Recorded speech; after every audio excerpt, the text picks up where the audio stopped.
Mais des gens qui disent à quelqu'un, tu sais, tu as une âme, tu sais, dans cet emballage-là, il y a une âme. Qui est-ce qui parle de ça? Qui est-ce qui va vous aider à réveiller votre âme? C'est déjà pas mal de reconnaître qu'il y a une âme dans un corps. Mais ce qui en était la base de la connaissance, entre parenthèses, spirituelle du monde. Mais est venu le Ari Akadosh, dans lequel je dis non, le monde entier se trompe. Figurez-vous que c'était déjà difficile de savoir qu'on a une âme, mais lui, il a dit qu'en vérité, non. On est tous deux âmes dans un corps. C'est très dur à comprendre cela, parce que vous imaginez maintenant combien de choses s'expliquent. Je vais maintenant faire, on pourrait dire, un bond, je vais me servir de cette explication pour faire un bond, c'est-à-dire faire un saut au-dessus de millions de pages de connaissances pour donner une application directe de ce genre de choses. Si je dis que j'ai une âme et un corps, comment je vais comprendre la situation présente? Une personne fait du bien à 10 heures du matin et à 10h15, il va faire quelque chose de très mal.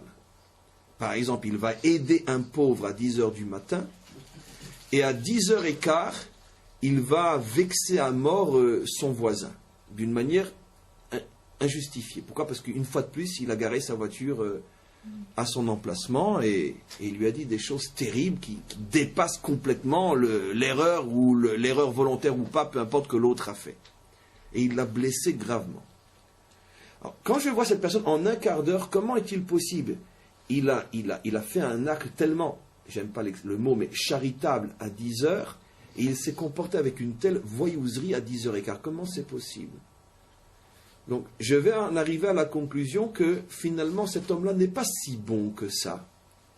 Et finalement, quand il a fait le bien, c'était pas un bien si bien que ça. Parce que pour pouvoir se comporter de manière tellement crapuleuse, c'est pas possible. Donc certainement, il devait avoir un intérêt, il devait avoir ci, et ça va remettre en question tout le bien que cet homme-là fait. Ou bien, vice-versa.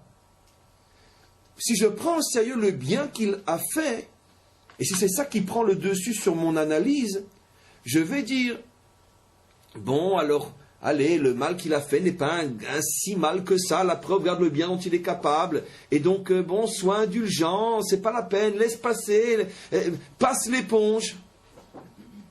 Dans les deux cas, j'ai peut-être commis une erreur criminelle. Pourquoi? Parce que, commençons par la deuxième erreur. Attends, tu es en train de banaliser le mal qu'il a fait, tu es en train de passer l'éponge, tu es en train de dire, mais non, c'est rien, c'est pas si, c'est pas d'abord sur le compte de qui? Sur le compte de celui qui a été vexé.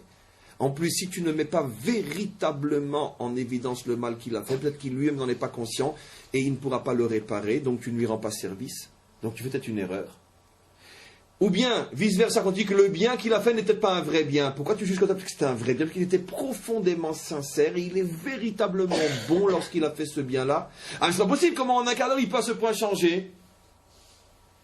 Vient le Ari Akadosh et il nous révèle une chose inimaginable. Il dit, mais en vérité, c'est pas le même homme. Il y en a deux dans un.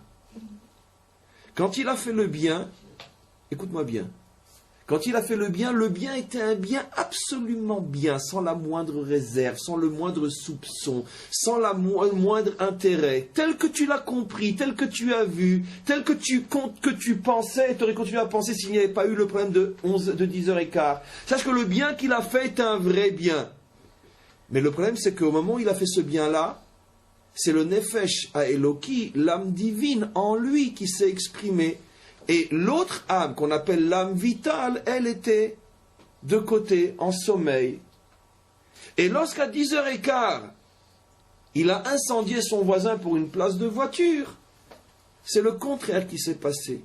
Sur le devant de la scène, c'est l'âme vitale, l'âme animale, si vous voulez, qui a repris le dessus, et l'âme divine qui était sur le côté. Et dans les deux cas, il a agi de la manière la plus absolue possible, sans la moindre réserve. Son mal était absolument mal et son bien était absolument bien. Le problème, c'est qu'il y en a deux dans un. Alors évidemment, on en arrive à une vision très schizophrène de l'existence. On ne sait plus qui on est. Mais l'application dans tous les domaines de la psychologie humaine est fondamentale. C'est une des clés de la compréhension de ce qui se passe dans l'être humain. Mais d'un autre côté, ne te désespère jamais, quel que soit le monstre que tu as été. Car après 80 années de monstruosité, tu peux la 81e année devenir aussi un saint, si tu laisses l'autre âme s'exprimer en toi. Alors vous allez me dire, dans ce cas-là, on n'est pas vraiment responsable, monsieur, puisqu'on a les deux en nous. Mais comment oses-tu poser une question pareille?